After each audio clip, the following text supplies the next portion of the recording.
and Mark Samuels, the chief executive of the British Generic Manufacturers Association (BGMA), has urged both the UK and the EU to work together to identify a solution which will cut through the red tape in order to ensure regular supplies to the region are able to resume. Under the terms of the protocol, which is intended to prevent a hard border on the island of Ireland, Northern Ireland remains within the bloc's pharmaceutical regulatory system. Most pharmaceuticals come from Great Britain, but this process has become more difficult since January as a result of the added paperwork and bureaucracy involved. In his statement, issued after Lord David Frost called for the EU to agree to renegotiate the arrangements, Mr. Samuels said, "We welcome the government's attempt to find a solution to medicines supply for Northern Ireland, however the situation is dragging on too long. We need both sides to agree a resolution for Northern Ireland immediately. Over many months, we have been vocal about the need for companies to know the regulatory rules for which they need to plan. Without an agreement between the government and the EU, uncertainty prevents manufacturers from planning." He explained, "The manufacturing, quality control and supply chain for medicines are highly complex, they cannot be re-engineered overnight. 4 out of 5 drugs used by the NHS are generic medicines, and this large scale exacerbates the supply chain complexity. The industry delivered high volumes of medicines at low prices with small commercial margins," Mr. Samuels pointed out.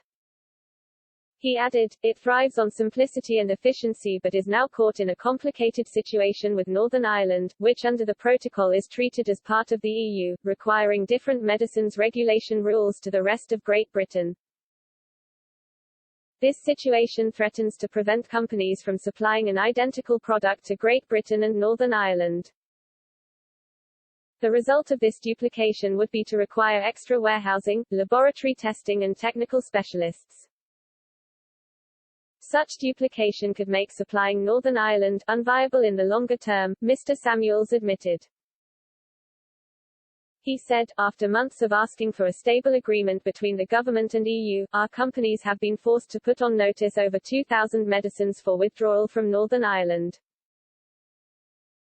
These steps have been taken with the utmost reluctance but our members are being forced into an impossible position.